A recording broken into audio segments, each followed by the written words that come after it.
नमस्कार। आज clear cut में चर्चा एक ऐसे फंड की जिसके पास इस वक्त करीब 8,452 करोड़ रुपए हैं। पिछले वित्त वर्ष में लोगों और कंपनीज ने उसमें करीब 480 करोड़ रुपए और दिए। लेकिन एक दिलचस्प बात, पुराने जमा पैसे पर इंटरेस्ट से भी फंड ने कमाए करीब 475 करोड़ रुपए। यानी जितना नया डोनेशन आया लगभग उतना ही पैसा पुराने पैसे ने खुद कमा लिया और उसी पूरे साल में खर्च सिर्फ 87,85,000 रुपए, 1 करोड़ भी नहीं। इसे ऐसे समझिए कि 8,452 करोड़ की टंकी है, साल भर में उसमें डोनेशन और इंटरेस्ट मिलाकर लगभग 955 करोड़ रुपए और आए, लेकिन नल से निकला कितना? 88 लाख रुपए से भी कम। तो सवाल बहुत सीधा है, पीएम केयर अब रिलीफ फंड है, इमरजेंसी रिजर्व है, या धीरे धीरे एक बहुत बड़ा परमानेंट कॉर्पस बन रहा है? और अगर ये इमरजेंसी का पैसा है तो इमरजेंसी किसे माना जाएगा? नल कब खुलेगा, कितना खुलेगा, कौन खोलेगा? और सबसे दिलचस्प, जब देश के पास पहले से प्रधानमंत्री राहत कोष था, डिजास्टर के लिए कानूनी फंड था, तो 2020 में एक तीसरी टंकी क्यों बनानी पड़ी? यही आज की कहानी है। क्योंकि पीएम केयर्स की बहस केवल 8,452 करोड़ रुपए पड़े क्यों हैं कि नहीं है, असल कहानी है भारत में संकट के लिए पैसा जुटाने और खर्च करने के 3 अलग अलग दरवाजों की।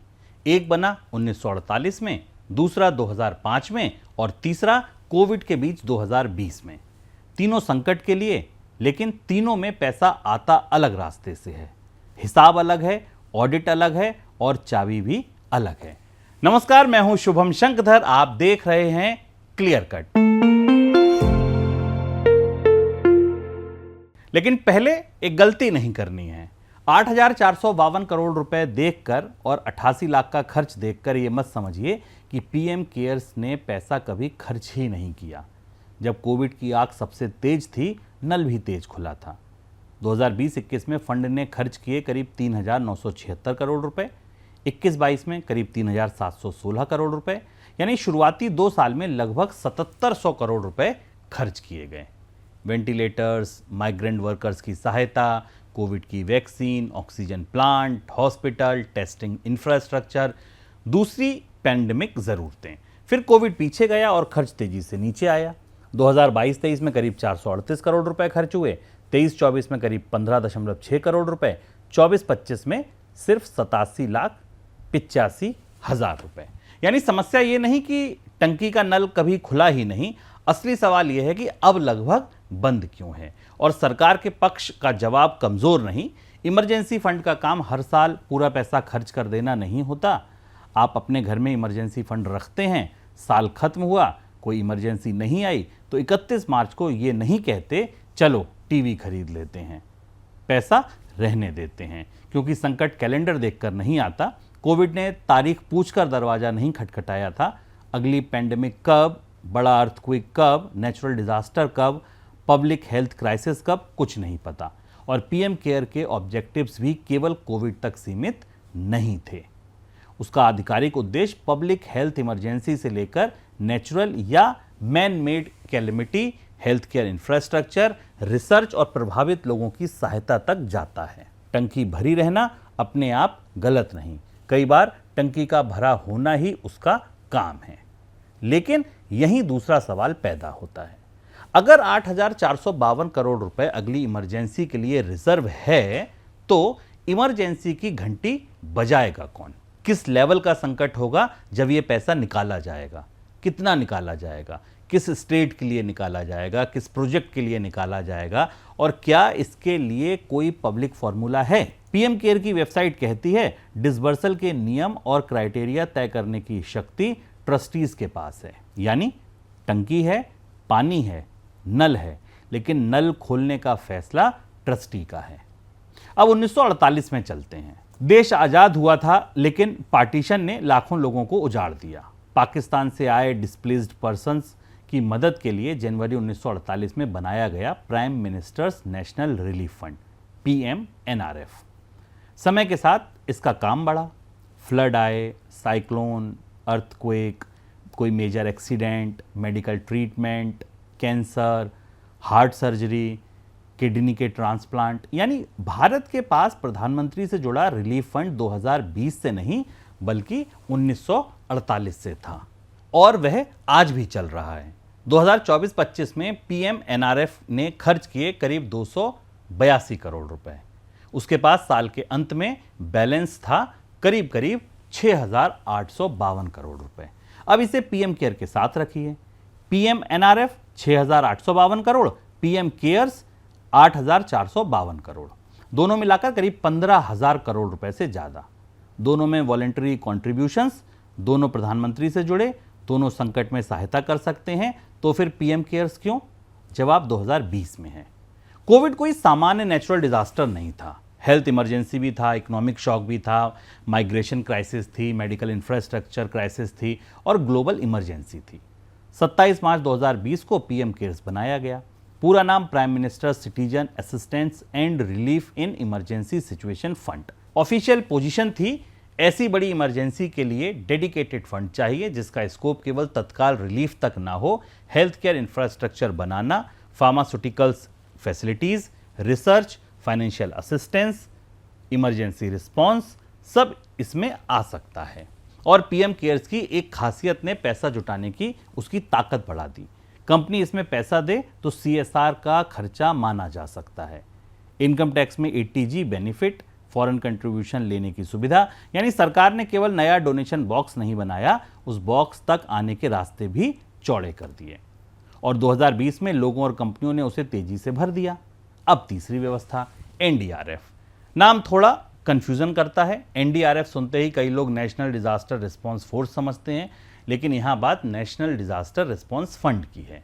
ये पीएम केयर और पीएमएनआरएफ से बिल्कुल अलग प्रकृति का है।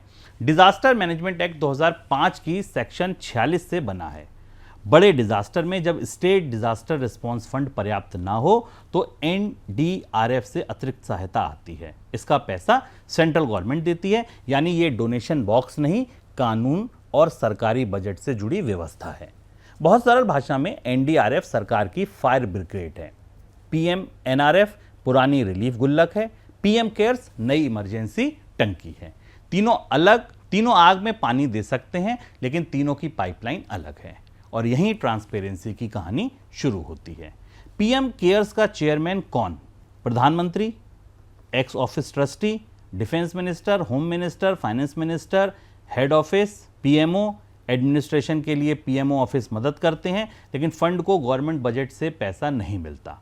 ऑफिशियल वेबसाइट साफ कहती है कॉर्पस पूरी तरह वॉलंटरी कंट्रीब्यूशन से बनता है, बजटरी सपोर्ट से नहीं। और इसी जगह एक अनोखी व्यवस्था बनती है। नाम प्राइम मिनिस्टर से chairman, prime minister, 3 cabinet minister, trustee, administration PMO, लेकिन पैसा गवर्नमेंट बजट का नहीं। यही कारण है कि पीएम केयर्स की पूरी बहस में एक शब्द बार बार लौटता है, पब्लिक अथॉरिटी। अब आरटीआई वाला विवाद क्या है ये समझिए। पीएम केयर्स का ऑडिट होता है, ये कहना गलत होगा कि ऑडिट नहीं होता। फंड ने इंडिपेंडेंट चार्टर्ड अकाउंटेंट नियुक्त किया है, अकाउंट्स वेबसाइट पर जारी होते हैं, लेकिन ये कैग ऑडिट वाला फंड नहीं है। और पीएमओ का लंबे समय से स्टैंड है कि पीएम केयर्स को आरटीआई एक्ट के तहत पब्लिक अथॉरिटी नहीं माना जाता। इसी सवाल को लेकर कोर्ट में विवाद रहा है। यानी बहस ये नहीं कि रुपए जोड़े गए या नहीं, बहस ये है कि जनता कितनी गहराई तक हिसाब पूछ सकती है। क्योंकि ऑडिट हमें बताता है कितना आया कितना गया, लेकिन अकाउंटेबिलिटी का अगला सवाल होता है क्यों गया, किसे गया, क्या परिणाम निकला और जो पैसा वापस आया वापस क्यों आया। और यही नया अकाउंट एक और सवाल जोड़ता है। 2024-25 में पीएम केयर्स को इंप्लीमेंटिंग एजेंसी से वापस मिले करीब 324.65 करोड़ रुपए। अकाउंट्स में लाइन है रिफंड फ्रॉम इंप्लीमेंटिंग एजेंसी, बस। अब ये जरूरी नहीं कि पैसा वापस आना कोई गड़बड़ हो। प्रोजेक्ट में सेविंग हुई तो आ सकता है, रिक्वायरमेंट कम हुई, काम पूरा हुआ, अनयूज्ड बैलेंस वापस आया। बहुत सामान्य कारण हो सकते हैं, लेकिन पब्लिक पॉलिसी का सवाल किस एजेंसी से कितना, किस प्रोजेक्ट में क्यों। अकाउंट्स एग्रीगेट नंबर बताते हैं और यही डिफरेंस है अकाउंटिंग और अकाउंटेबिलिटी में। अकाउंटिंग कहता है 324 करोड़ रुपए करीब वापस आए, अकाउंटेबिलिटी पूछती है कहां से आए और क्यों आए। और पार्लियामेंट वाली कहानी तो और दिलचस्प है। जनवरी 2026 में पीएमओ ने लोकसभा सेक्रेटरीट को बताया कि पीएम केयर, पीएम एनआरएफ और नेशनल डिफेंस फंड से जुड़े क्वेश्चंस लोकसभा के कुछ रूल्स के तहत एडमिसेबल भी नहीं है। रीजन, ये fund consolidated fund of India से फाइनेंस्ड नहीं होते, वॉलंटरी कंट्रीब्यूशन से चलते हैं और साइटेड रूल्स ऐसे मैटर्स पर सवाल रोकते हैं जो गवर्नमेंट ऑफ इंडिया की प्राइमरी कंसर्न ना हो या ऐसी बॉडी के कंट्रोल में ना हो जो गवर्नमेंट के प्रति प्राइमरीली रिस्पॉन्सिबल ना हो। अंतिम एडमिसिबिलिटी का फैसला स्पीकर के दायरे में रहता है। अब इस पूरी व्यवस्था का विरोधाभास सुनिए। फंड का चेयरमैन प्रधानमंत्री, ट्रस्टी 3 केंद्रीय मंत्री, ऑफिस पीएमओ, लेकिन पार्लियामेंट क्वेश्चन के संदर्भ में तर्क ये सीधे गवर्नमेंट फंडेड बॉडी नहीं है। यही पीएम केयर डिबेट का सबसे कठिन हिस्सा है और इसे सब गलत या सब सही कहकर नहीं समझा जा सकता। ये एक हाइब्रिड स्ट्रक्चर है, पब्लिक ऑफिस की छाया, प्राइवेट कंट्रीब्यूशन का पैसा और ट्रस्ट की गवर्नेंस। लेकिन 8,452 करोड़ रुपए को लेकर असली आर्थिक सवाल कुछ और है। 2024-25 में डोनेशन आया करीब 480 करोड़, इंटरेस्ट करीब 475 करोड़। देखिए ये कितनी बड़ी बात है। फंड अब उस अवस्था में पहुंच गया है जहां पुराने कॉर्पस की कमाई लगभग नए डोनेशन के बराबर है। पहले फंड डोनेशन से बढ़ता था, अब फंड अपने ही पैसे से पैसा बढ़ा रहा है। इसे घर की भाषा में समझिए तो पहले लोग टैंकर भेज रहे थे, अब टैंक इतना बड़ा हो गया कि उसकी अपनी बारिश लगभग एक और टैंकर के बराबर पानी भर रही है। यानी पीएम केयर्स अब केवल रिलीफ कलेक्शन मैकेनिज्म नहीं, ये एक बड़ा फाइनेंशियल कॉर्पस भी है और जितना बड़ा कॉर्पस उतना बड़ा अगला सवाल, उसकी उचित साइज क्या हो। क्योंकि इमरजेंसी फंड अनंत तो नहीं होता। मान लीजिए 8,452 करोड़ रुपए सही रिजर्व है, तो 12,000 करोड़ रुपए, 20,000 करोड़ रुपए, 50,000 करोड़ रुपए किस बिंदु पर कहेंगे कि अब टैंक पर्याप्त भर चुका है? क्या कोई टारगेट कॉर्पस है, कोई फ्लोर, कोई सीलिंग, कोई रूल की कॉर्पस के ऊपर का हिस्सा प्रिपेयर्डनेस में जाएगा, हॉस्पिटल कैपेसिटी में जाएगा, इमरजेंसी ऑक्सीजन में जाएगा, डिजीज सर्विलांस में जाएगा, रिसर्च में जाएगा, डिजास्टर इंफ्रास्ट्रक्चर में जाएगा, या अगली इमरजेंसी तक पूरा कॉर्पस जमा होता रहेगा? ऑफिशियल ऑब्जेक्टिव्स में इंफ्रास्ट्रक्चर और रिसर्च की गुंजाइश है, इसलिए सवाल सिर्फ पैसा लोगों में बांट क्यों नहीं दिया गया नहीं होना चाहिए। वह बहुत सतही सवाल है। बेहतर सवाल यह हो सकता है कि इमरजेंसी का पैसा रिलीफ और प्रिपेयर्डनेस में कैसे बटे। आग लगने के बाद पानी भेजना रिलीफ, आग से पहले हाइड्रेंट बनाना प्रिपेयर्डनेस। दोनों में पैसा चाहिए और यही सरकार और आलोचकों दोनों की आधी आधी कहानी है। अगर कोई केवल ये कहे कि 8,452 करोड़ पड़े हैं, सिर्फ 88 लाख खर्च, इसलिए फंड बेकार है, तो वह कोविड के समय के करीब 7,700 करोड़ के शुरुआती खर्च को छोड़ रहा है। कहानी अधूरी है। लेकिन अगर कोई दूसरी तरफ ये कहे कि इमरजेंसी फंड है इसलिए पैसा पड़ा रहना ही पूरा जवाब है, तो ये भी अधूरा है, क्योंकि कॉर्पस जितना बड़ा उतना महत्वपूर्ण। डिप्लॉयमेंट पॉलिसी उतनी महत्वपूर्ण, टाइमली अकाउंट्स, प्रोजेक्ट के आउटकम्स, रिफंड की डिटेल और स्क्रूटनी। इमरजेंसी फंड का मकसद पैसा खर्च करना नहीं, लेकिन उसका मकसद हमेशा पैसा जमा करना भी नहीं है, सही जगह बीच में है। और एक तुलना बहुत कुछ समझा देती है। 2024-25 में पीएम केयर्स खर्च सिर्फ 88 लाख, उसी साल पुराने पीएम एनआरएफ ने खर्च किए 282 करोड़। इससे ये साबित नहीं होता कि पीएम एनआरएफ अच्छा और पीएम केयर्स खराब, दोनों के ऑब्जेक्टिव और डिप्लॉयमेंट अलग हैं। लेकिन एक बात जरूर बताता है कि दोनों फंड्स का रोल आज अलग हो गया है। पीएम एनआरएफ अभी भी नियमित रिलीफ और मेडिकल असिस्टेंट का नल है, पीएम केयर लगभग बड़ी इमरजेंसी रिजर्व टैंक है। अगर यही नया रोल है तो उसे साफ भाषा में समझाना शायद फंड के लिए बेहतर होगा, क्योंकि अस्पष्टता हमेशा सवाल पैदा करती है। आखिरी बात, 1948 में देश टूटा हुआ था, हमने रिलीफ फंड बनाया। 2005 में डिजास्टर मैनेजमेंट को कानून में बांधा, हमने गवर्नमेंट रिस्पांस फंड बनाया। 2020 में एक ऐसी पेंडेमिक आई जो किसी पुराने टेम्पलेट में ठीक से नहीं बैठती थी, हमने पीएम केयर्स बनाया। कोविड के दौरान उसका पैसा चला, फिर क्राइसिस कम हुआ, खर्च कम हुआ, डोनेशन भी कम हुआ, लेकिन कॉर्पस बढ़ता रहा। अब हालात ये हैं कि फंड के पास 8,452 करोड़ रुपए हैं, नया डोनेशन 480 करोड़, इंटरेस्ट 475 करोड़ और साल का खर्च 88 लाख।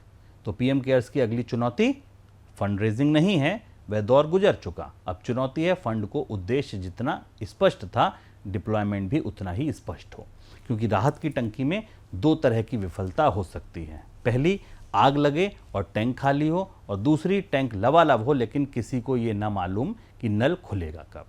पहली समस्या का इलाज रिजर्व है, दूसरी का ट्रांसपेरेंसी। और शायद पीएम केयर्स की पूरी कहानी इन्हीं दो शब्दों के बीच है। रिजर्व चाहिए, लेकिन रिजर्व के साथ रूल भी चाहिए, ऑडिट भी चाहिए, लेकिन ऑडिट के साथ समय पर जानकारी भी। ट्रस्ट चाहिए, लेकिन ट्रस्ट के साथ सवाल पूछने की जगह भी, क्योंकि किसी रिलीफ फंड में सबसे मूल्यवान चीज 8,452 करोड़ रुपए नहीं, भरोसा है। और पैसे पर इंटरेस्ट बैंक देता है, लेकिन भरोसे पर इंटरेस्ट हिसाब देता है। इसलिए आखिरी सवाल पीएम केयर्स में कितना पैसा है ये नहीं, वह तो हमें पता है, 8,452 करोड़ रुपए।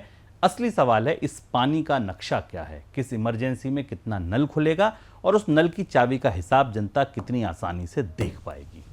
आज के क्लियर कट में इतना ही। मैं हूं शुभम शंकधर, फिर मिलेंगे किसी मुद्दे के पीछे छिपे असली क्यों को समझने के लिए। आप बने रहिए अमर उजाला बोनस के साथ। नमस्कार।